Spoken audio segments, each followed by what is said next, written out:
Week 3 of the Transforming Swim 30-day challenge mainly centres around what your hands are doing under the water. Controlling the water is important. Feeling that resistance, not just on your hands, but on your forearms as well, is really key. Without that control, you won't go very far, or it may even end up with you swimming at funny angles, zigzagging around, not going where you want to go. Beware that sculling drills are not designed to be fast, so do them with a pull buoy or do them with your legs kicking very gently just to keep your legs afloat, but don't use your legs to power you along. That kind of defeats the object of the drills. Day 15 focuses on what your hands do when they enter the water. Entry point or position 1 scull sets you up perfectly for the rest of the stroke. If you can control the water out in front, when you get to the power phase of your stroke, you'll have a lot more purchase to play with. Start with your hands right out in front, wrists below the surface of the water and fingertips pointing downwards. This is the key. When your hands are pointing backwards and they squeeze out and in, it means that you'll push the water backwards and it means that you will travel forwards. And your hands should move in the same plane, i.e. laterally, as if there's an invisible barrier to stop them pulling backwards.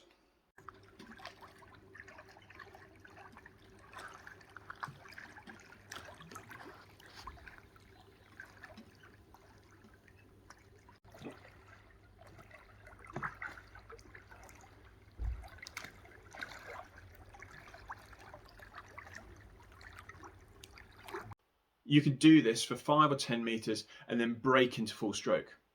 That way, you don't have to worry about stress when moving slowly in a public lane. And it's great because you can then feel the effects of the scull as you start to swim on those hands and as you start pulling along. Day 16 moves on a bit to a midpoint scull or position 2. As with before, your hands are going to be moving inwards and outwards and not around. The two keys here are that your elbows should be where you can see them, i.e. in front of your shoulders, and that your forearms are pointing straight down towards the bottom.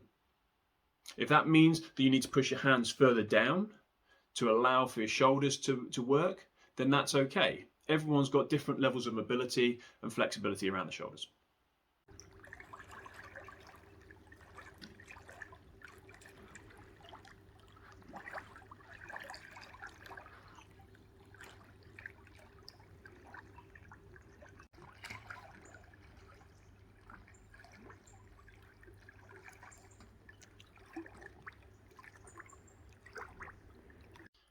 Theoretically, if your arms are pointing properly down, then you should be able to feel this on your forearms as you squeeze in and out, and not just on your palms. This is important because it's what you want to feel to allow your lats to do the work pressing the water back. They're your big power muscles. This is the reason that swimmers are triangular shaped, because that's where they're putting all their power down from. It's not just because of big shoulders. Focus on the feel and the control and not just trying to go fast. Day 17 really finishes off that underwater phase. It's your exit point scull, and it's another really small movement. Think about your thumbs brushing against your thighs as you push out and in, and your palms are always going to be facing back towards your feet because that's the way you want to push the water. As with all the sculls, if you're not going anywhere, it's likely your hands aren't facing in the right direction. As before, your hands should be moving inwards and outwards, not bending and pressing back towards your feet.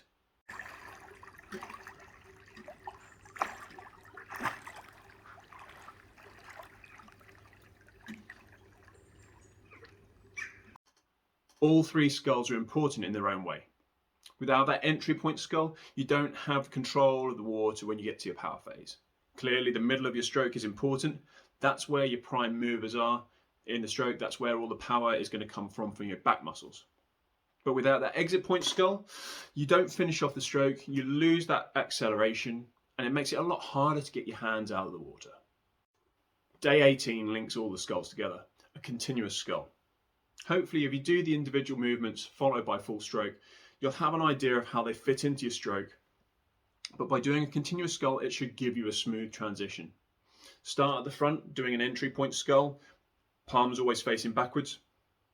Then bend your elbows very slightly and scull again, and you're going to work your way back towards that midpoint scull. And then from there, you're going to work your way back slowly till your palms are down by your sides.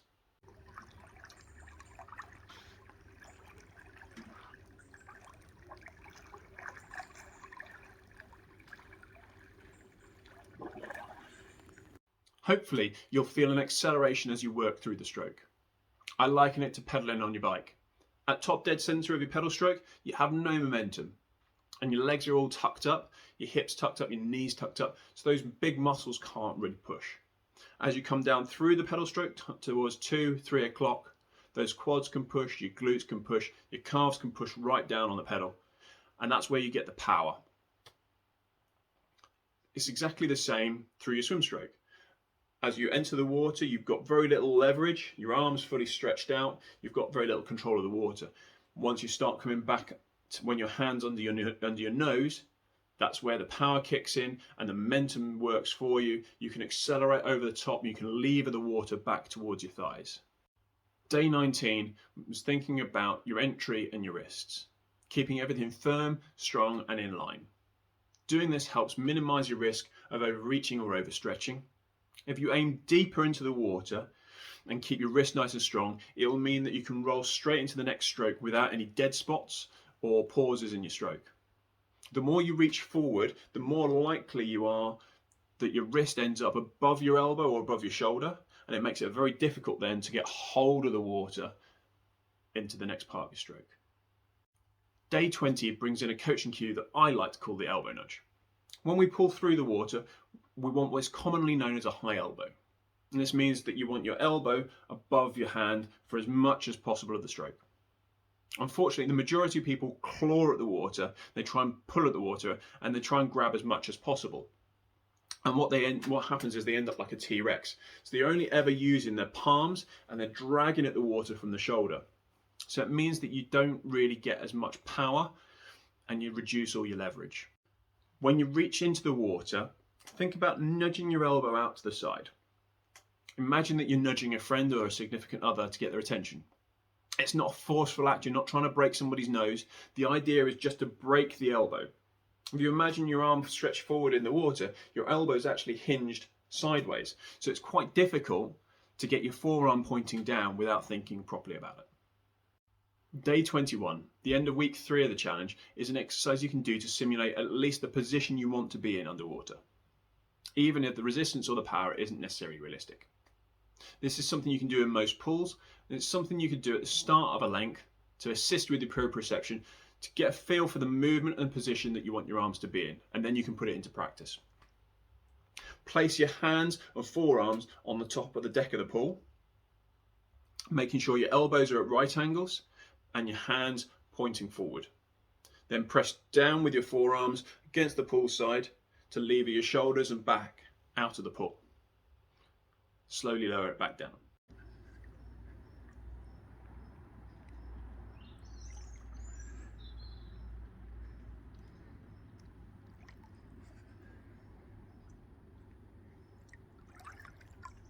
The key here is to get a feel for the muscles that are working and the position that your arms are in to produce that feeling. Obviously the water isn't as solid, but as you press down, you should get a feel of an understanding of what you're aiming for. Any questions, please comment below or ping me a message. And there's one more week to go. Let me know if you've tried any of the ideas, drills, tips, and let me know how you're getting on.